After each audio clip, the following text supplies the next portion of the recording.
মৌলভীবাজারের শ্রীমঙ্গলে মসজিদের ভেতরে এক ব্যক্তিকে ছুরিকাঘাত করে হত্যা করা হয়েছে। ৩ মে ফজরের নামাজের সময় উপজেলার পশ্চিম লইয়ারকুল কুমিল্লাপাড়ার ফুরকানিয়া জামে মসজিদে এ ঘটনা ঘটে। নিহত ব্যক্তির নাম হাফিজ মিয়া। স্থানীয়রা জানিয়েছেন, হাফিজ মিয়া দীর্ঘদিন প্রবাসে ছিলেন। বছর দুয়েক আগে বাড়ির পাশে একটি দোকান দেন, পাশাপাশি মসজিদে মুয়াজ্জিন হিসেবে কাজ করতেন। দোকানের বকেয়া টাকা নিয়ে কথা কাটাকাটির জেরে এ হত্যাকাণ্ড ঘটতে পারে বলে ধারণা করছেন স্থানীয়রা।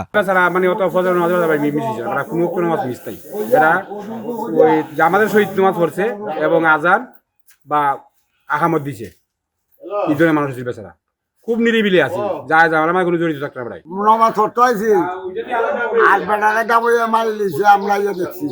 কালকে আইছিল দোকানও, আমার পরে আব্বা দোকান পাখি যাইছিল, যাওয়ার পরে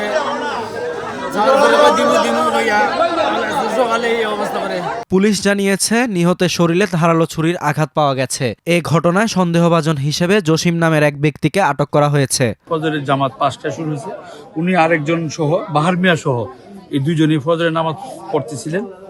তখন এক রাকাত পরে যখন রুকুতে গেছেন, তখন পিছন থেকে জসিম নামে একজন এসে হুট করে তারে কলম দিয়া আঘাত করছে, আঘাত করে শরীরে বিভিন্ন স্থানে আঘাত করছে, পরে সে পালিয়ে যায়। আমরা ইতিমধ্যে যে জসিম মিয়াকেও আমরা আটক করতে সক্ষম হয়েছি। বিকেলে ময়নাতদন্ত শেষে নিহতের লাশ বাড়িতে পৌঁছালে পরিবারের সদস্য ও প্রতিবেশীরা কান্নায় ভেঙে পড়েন। এ সময় শ্রীমঙ্গল উপজেলা নির্বাহী কর্মকর্তা ঘটনাস্থল পরিদর্শন করেন।